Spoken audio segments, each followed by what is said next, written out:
Halo guys, welcome back to program Teens and Youth Guys kayak Gajah Mada, Get Inside. Nah, sebelum kita memulai talk show menarik kita hari ini, aku mau ngajakin kalian untuk angkat beberapa pujian hari ini. Yuk, kita nyanyi bareng, musik.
Masih semangat teman-teman untuk memuji Tuhan? Kita akan angkat satu pujian lagi ya, musik. Suka-suka, suka-sukamu Tuhan. Suka-suka, suka-sukamu Tuhan. Suka-suka, suka-sukamu Tuhan. Suka-suka, suka-sukamu Tuhan. Sungguh hidupku ditebus oleh kuasa darah yang kudus. Sekarang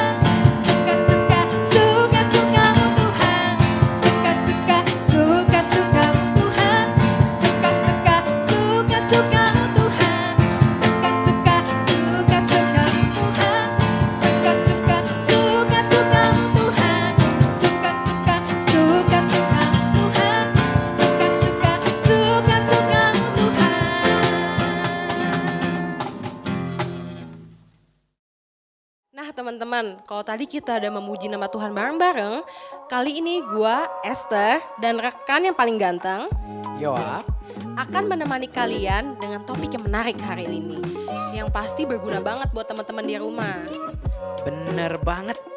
Buat anak muda seperti kita yang kadang masih terombang-ambing mencari jati diri di tengah segala kebebasan dunia ini. Tapi Hari ini kita nggak cuma berdua doang loh. Ada siapa ya? Ada narasumber yang pastinya asik banget buat bahas topik kali ini. Langsung aja kita kenalin, ini dia Bang Daniel. Halo Esther dan Yoa, Halo, apa Bang. kabarnya nih? Langsung tanya duluan nih. Luar biasa. Bos. Luar biasa pastinya Jadi Bang. nama acara kita apa nih? Get Inside, Bang. Get Inside. Biasanya ini tayang setiap Jumat jam 8 ya. Jadi kalian tuh jangan sampai ketinggalan. Pantengin gitu. Bener nggak? Pantengin.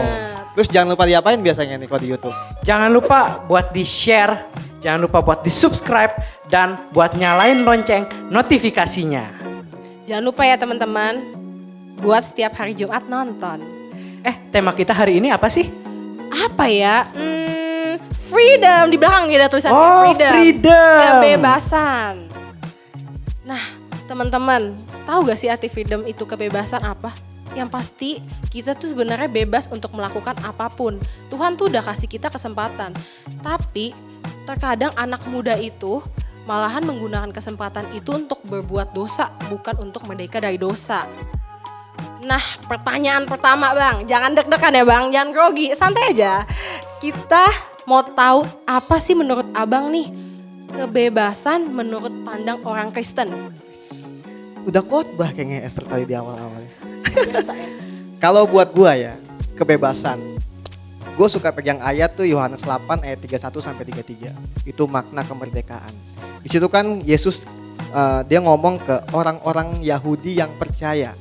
Bukan muridnya ya. Orang-orang Yahudi yang baru percaya sama dia. Kalau lu tinggal dalam firman gua, kata Tuhan Yesus kayak gitu, lu baru merdeka. Kok bisa Tuhan ngomong kayak gitu ke mereka? Karena di pasal sebelum-sebelumnya, di pasal 6, itu orang pada ngikut dia. Dikasih makan 4.000 orang ya kan, ikan sama roti. Tapi di ayat 66-nya mereka pada cabut tinggalin Tuhan. Waktu Tuhan bilang kalau ikut aku harus seperti aku, jadi anggur yang tercurah dan roti yang terpecah. Nah di pasal 8 Tuhan balikin lagi, yakin mau ikut aku nih. Mereka bingung, emang kenapa kalau ikut engkau? Kamu akan merdeka. Jadi merdeka dalam Kristen adalah ketika kita gak terikat sama apa yang dicari oleh kedagingan. Kayak mereka itu di pasal 6 ayat 66. 666 nih bukan konspirasi nih ya. Tapi emang ayat itu dikatakan para orang percaya itu meninggalkan Yesus. Tuhan tanya, kalau kamu mau merdeka, kamu gak cari makanan yang cepat binasa. Tapi merdeka dalam Tuhan, kamu tinggal dalam firman-Ku dan kamu melakukannya. Jadi merdeka yang benar adalah kita, kalau KBBI sih bilang merdeka artinya kan gak terikat. Free ya kan, bebas. Tapi dalam konsep kekristenan, kalau kita merdeka, kita mengikatkan diri kepada Tuhan. Caranya ya hidup dalam firman-Nya. Luar biasa banget ya. Kalau buat gue pribadi Keren ya. banget. Mantep banget nih abang kita satu ini. Ingat tadi satu kata tuh, merdeka dalam Tuhan. Merdeka. Merdeka dalam Tuhan ini agak membayang-bayang gimana gitu kalau untuk anak muda ya. Karena bagi anak muda seperti kita ini kan terikat tuh Bang dalam dosa. Dengan kata lain tuh kayak susah banget lepasnya itu. Menurut Abang, kita paling rentan itu terikat sama dosa apa sih kalau ada anak muda? Kalau dosa itu relatif ya. Ada orang biasanya dosanya edik yang sekarang lah di gadget. Mungkin kalau anak-anak yang agak nakal lagi ediknya mungkin di pergaulan yang bebas. Gitu loh. Kenapa mereka bisa terikat? Gue sih gak munafik ya. Gue gak munafik. Dosa tuh enak kok. Lo bohong sekali gak ketahuan, wah aman, enak ya. Lo bohong kedua kali, lo bohong ketiga kali. Jadi gue gak bisa munafik. Dosa tuh enak. Tapi gue mau kasih pesan sama kalian. Waktu lo hidup dalam firman, dalam kebenaran, itu lebih nikmat. Karena enak gak tentu nikmat. Tapi kalau nikmat itu pasti enak. Wah, luar biasa, nikmat-nikmat ya. Jadi lapar nih saya dengar. Nikmat. Nih ya Bang ya. Kita nih anak muda suka nge-explore sih. Apalagi pergaulan kita kan nggak tahu ya, nggak jelas sama siapa aja ya, banyak ya. Dari A sampai Z. Iya, belum dari Z balik lagi ke A. Nah ya iya kan? tuh. Nah itu Bang, kalau pergaulan kita yang buruk, misalnya nih diajak ngerokok, minum-minum, sebenarnya wajar gak sih? Gimana tuh tanggapan Abang? Kalau bagi dunia sih wajar-wajar aja ya. Tapi kalau bagi kita, anak-anak yang mau merdeka dalam Tuhan, itu gak wajar. Kenapa gue bilang gak wajar? Tadi gue bilang semakin lu terikat sama sesuatu, lu pasti akan tertarik ke sana. Gitu. Nah sekarang pilihan kalian nih, mau ngiketin diri ke hal-hal kayak begitu, atau mau mengingatkan diri ke Tuhan. Meskipun kadang-kadang lu ngapain sih dekat sama Tuhan, ngapain sih ke gereja? Kaku, kuno. Mereka nggak tahu yang kuno bagi dunia padahal modern di kekekalan nanti. Itu yang baru. Tapi yang modern bagi dunia itu adalah kuno di kekekalan. Ya gitu doang padahal dunia tapi nanti gue lewatin kok. Kan sana yang masa depan. Jadi yang kuno tuh padahal yang hari ini yang lu bilang itu, wes ngerokok enak. Wih, alkohol enak. Ya itu emang enak, tapi itu kuno nanti di mana saat kita di dunia yang akan datang. Bener banget Tuh. ya. Menurut pandangan anak dunia sama buat anak surga tuh beda gitu Beda ya. harusnya, harus ke sana Udah ada misi kita. calon-calonnya. Iya, calon-calon LB3 ya. Nih abang nih ngomong-ngomong nih, udah tahu nih, ini enak, itu enak, dosa enak. Pasti ada pengalaman nih bang. Penasaran Bang? Boleh Bisa kali dong. di-share? Di-sharing-sharing ke kita. Ya, kalau mau sharing ya, gue anak pendeta. Almarhum bokap gue seorang gembala di sebuah sinode. Gitu loh. Tapi waktu dia masih hidup, gue lahir dari jadi anak yang gak mau jadi pendeta. Gue jadi anak seorang pendusta malah. Bapak pendeta anak pendusta. Hingga akhirnya gue terjun ke dunia kriminal dulu. Gue di dunia kriminal ya kayak nganiaya orang, ngerampok, ngebajak bis gitu-gitu deh. Akhirnya ketangkep, bebas. Seminggu kemudian ngelakuin lagi, ketangkep lagi. Mulai lagi bebas lagi, baru gue tobat. Tapi tobat kumat ternyata. Kenapa? Karena gue akhirnya mengikatkan diri gue ke hal yang lain. Ke narkoba akhirnya. Tadi pintu narkoba tuh rokok. Coba-coba nyobain rokok, lu pasti kan cobain lagi minum Minum kurang, cobain lagi ya. Obat-obatan kurang, cobain ganja, cobain sabu dah, cobain heroin lah. Dan gue dulu terikat di situ. Hingga akhirnya gue jadi seorang bandar, teman ketangkep, akhirnya gue buron, gue kabur ke Bali setahun, pulang ke Jakarta lagi, masih buron, gue kabur lebih jauh ke Lombok. Tinggal lagi setahun di sana. Nah bokap sakit, mau nggak mau akhirnya gue pulang ke Jakarta. Sampai Jakarta gue ketangkap akhirnya, dan akhirnya ya masuk penjara lagi. Dan terakhir itu 4 tahun gue di penjara. Itu kisah hidup gue. Kalau ngomongin masalah gue nggak merdeka dalam dosa dulu ya. Karena emang gue nggak munafik, dosa tuh enak banget waktu gue tinggal di dalamnya. Karena gue dulu nggak tahu Tuhan, padahal dari kecil cerdas cermat, juara gitu loh. Di rumah kayak senyum, sampai luar udah. Bahkan sehingga akhirnya bobrok-bobroknya gue makan narkoba depan orang tua gue aja. Nyokap bokap ya pakai aja. Merinding dengarnya. Merinding Kaget sih, dengarnya. Ini abang bukan teori doang nih, udah pengalaman. Pengalaman, fakta hidup ternyata ya. Iya, dulu kayak gitu. Jadi nggak jaminan lu sering ke gereja, bahkan nggak jaminan lu anak pendeta. Kalau lu nggak hidup dalam firman, lu pasti bakal terikat, terjajah oleh dosa yang sekarang lu doang yang tahu lah. Mungkin lu doang dan Tuhan yang tahu, dan lu nggak mau datang ke dia, lu nggak mau minta ampun, lu nggak mau Tuhan gue mau merdeka lu cuman punya niat, tapi lu nggak nekat untuk keluar dari ikatan itu, lu tetap ada di lingkaran itu.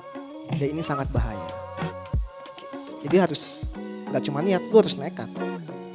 Nekat ya. Harus Berarti kita nekat. harus punya tekad sendiri, Iya. komitmen sendiri ya. Betul, harus. Dan itu hanya kita dan Tuhan yang tahu. Kalaupun lu jatuh, lu datang ke Tuhan. Tuh jatuh Tuhan, datang ke dia. Dia nunggu kita gitu loh. Selama ini kita cuman tahu teori mungkin. Oh iya LB3 gitu kok. Oh Tuhan itu kok. Tapi lu nggak pernah punya waktu untuk Tuhan, aku jatuh lagi nih. Gimana ya? Kebaikan kalau kita jatuh 2 kali, lu nggak mau bangkit 3 kali.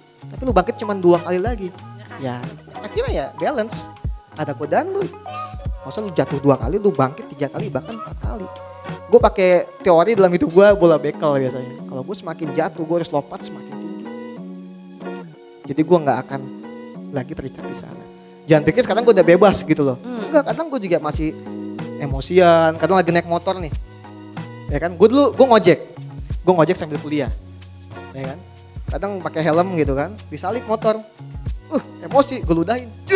Katanya masih pakai kaca helm ya kan, balik lagi udahnya. Kayak Tuhan kayak tegur kan, masih emosi kan.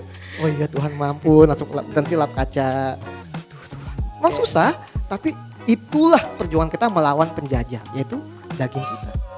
Kalau kita nggak nekat melawannya, kita kalah. Jadi itu ada perubahan ya sesudah dan sebelum bertobat. Iya, gitu ya. pasti kita akan, Tuhan kayak ngasih level 1, level 2. Tapi Tuhan tuh bukan ninggalin, dia membimbing kita. Dia tuh ada kok, dia tuh ada. Jangan sampai kita bertanya, Tuhan ada gak sih? Jangan sampai Tuhan yang tanya, lu ada gak sih buat gue? Kita harus mengalami sendiri ya. Iya, gimana. betul. Nah saat lu ngalamin ini lu bakal mikir gini, ikut Tuhan tuh lebih nikmat dari dosa ya. Karena ada struggle yang beda gitu. Kadang kita tuh bisa berani ngelakuin dosa. Kita tahu itu salah, tapi kadang kita takut ngelakuin kebenaran. Padahal tuh kekal ya. Betul gak? Kadang lu nekat, gue bohong lah. Tapi gue tahu ini salah, tapi lu nekat gitu loh. Tapi coba buat kebenaran. Buat doa aja 30 menit. Waduh, banyak godaan ya Bang ya. Itu bener banget tuh di kehidupan sekarang tuh. Banyak orang malah takut ngelakuin hal yang bener. Mana yang salah? Orang malah bareng-bareng ya langsung. Bareng-bareng langsung. Kayak Waduh. santai aja. Santai. Salahnya rame-rame. Iya, jangan sendiri. Soalnya karena kalau kita ngelakuin yang bener tuh kayak kita ngelakuin sendiri, sedangkan dunia tuh salah gitu.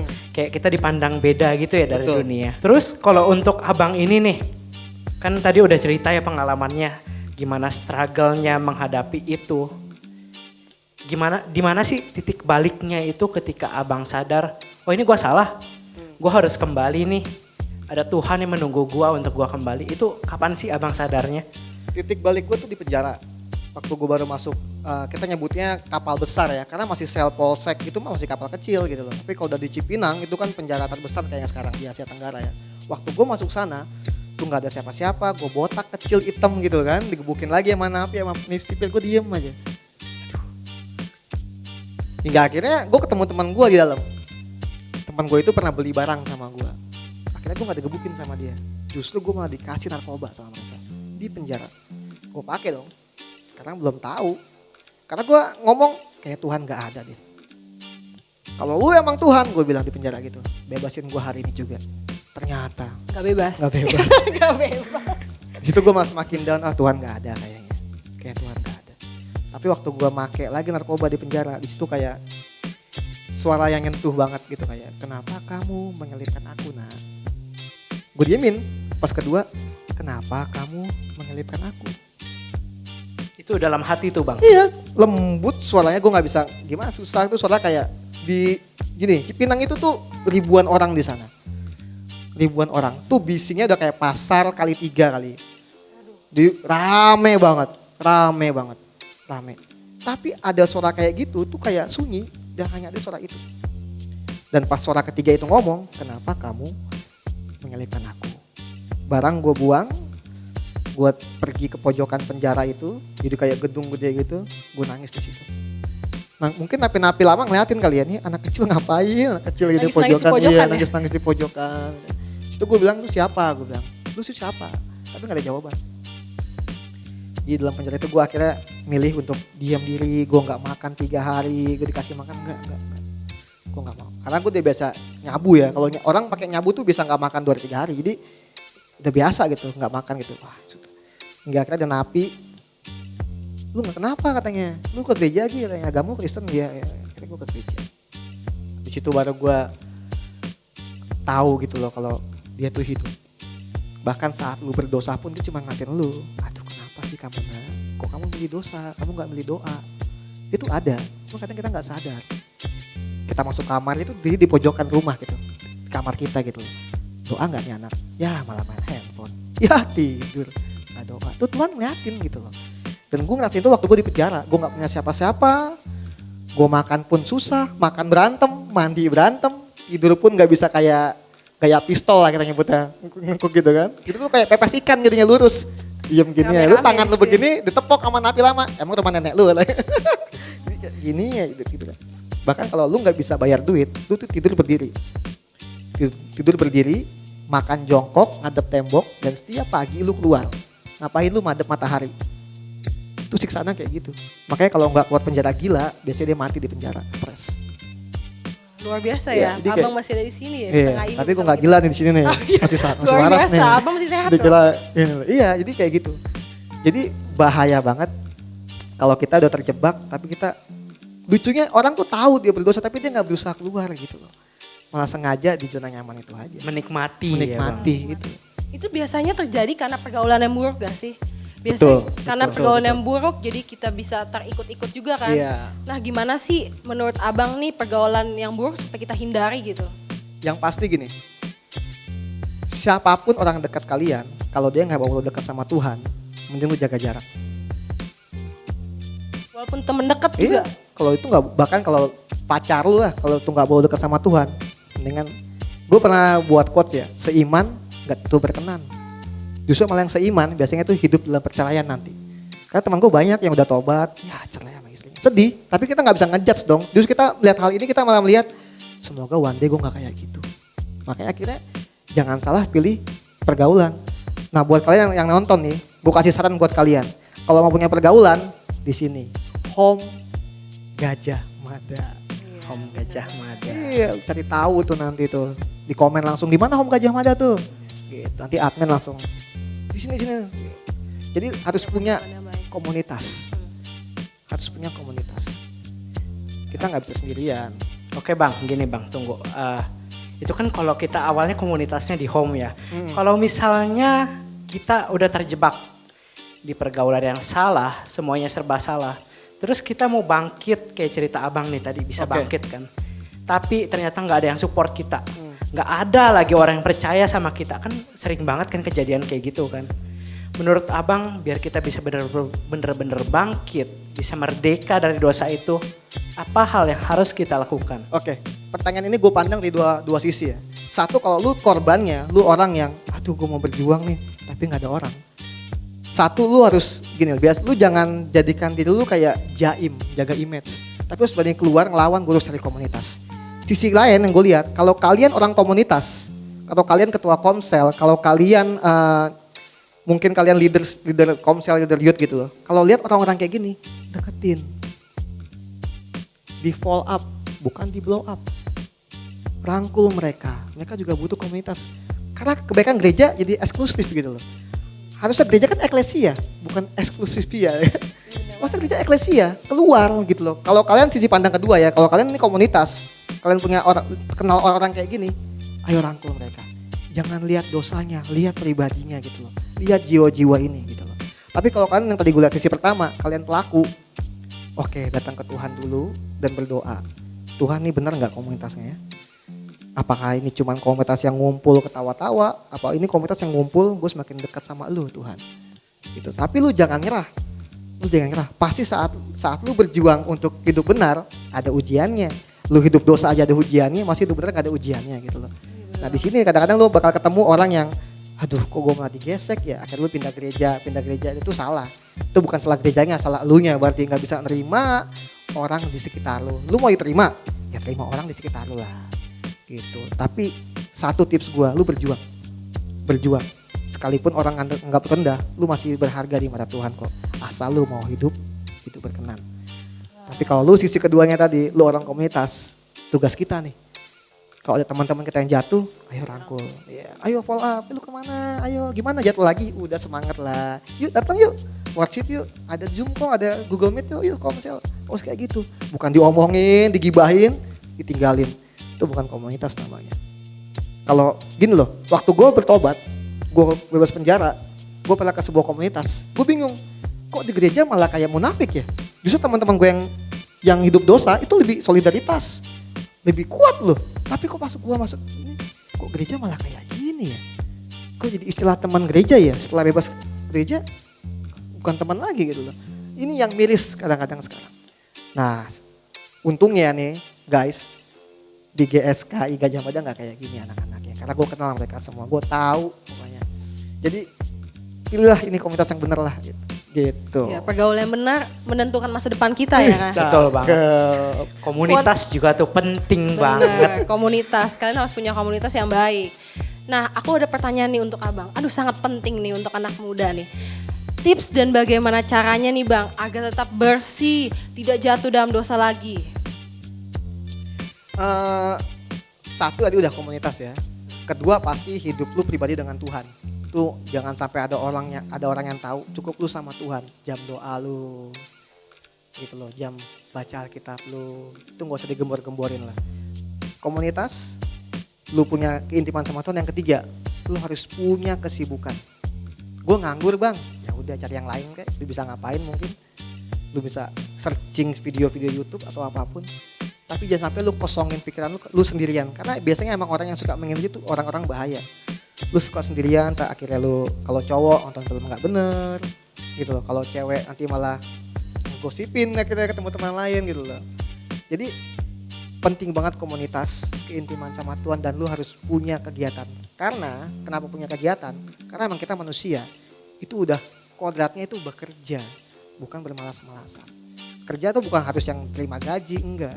Tapi kerja tuh gimana lu bisa enggak punya pusat pikiran lu ke hal-hal yang negatif gitu loh. Karena dengan adanya kegiatan ini, lu bisa enggak fokus ke hal yang buruk, tapi lu bakal fokus ke hal yang lebih baik. Begitu ya, Stan. Makasih banget nih Bang ya. Aduh, tersentuh. Berarti- Kata-katanya. Kayak kita enggak nyentuh ya. Menjaga jarak Bang. Oh iya, jaga jarak. Social distance. Berarti kita perlu banget ya buat anak muda selain bekerja punya komunitas kayak olahraga Sangat- gitu Wah, ya. benar banget. Benar. Sehat ya. Jangan cuma olahraga ya kan, tapi juga olahraga. Iya benar. Rohani dan badan ya harus sehat. Sehat, jasmani dan rohani. Rohani. Wah ternyata nggak berasa ya Bang ya. Waktu sangat cepat. Udah mau habis aja nih. Sebelum penutupan nih. Coba deh Bang kasih tips buat anak-anak muda nih. Teens and youth. Supaya bisa menggunakan kebebasan free will mereka untuk hidup dalam Tuhan. Tipsnya begini. Kalau lu mau merdeka dalam Tuhan, ya kita harus melawan penjajahan atas kedagingan. Itu harus dilawan guys. Dan itu nggak cuma lu cuma dengar khotbah atau nggak cuma lu ke gereja, tapi itu perjuangan dalam diri lu sendiri. Lawan. Gue cuma pesan satu, lawan. Karena kalau lu nggak merdeka, lu mati dalam dosa. Itu aja. Makasih banget ya Bang ya Luar tipsnya ya. biasa tipsnya. Teman-teman harus berhasil lawan ya. Dan terima kasih Bang sudah hadir di tempat ini hari ini. Sama-sama. Sudah menjadi narasumber yang luar biasa ya. Dahsyat yes ya. Mantap banget emang sumber narasumber kita ini. Iya. Oke, jadi buat teman-teman semua yang udah nonton kita, terima kasih banyak sudah meluangkan waktunya untuk menonton Get Insight. Dan jangan lupa saksikan kembali Get Insight tiap hari Jumat jam 8 malam. Jangan lupa juga buat like, komen, subscribe, share, dan nyalakan lonceng notifikasinya. Oke Esther, Siap kok. Saya Esther. dan saya Yoab. Sampai jumpa di Get Insight selanjutnya. Bye-bye. Bye-bye.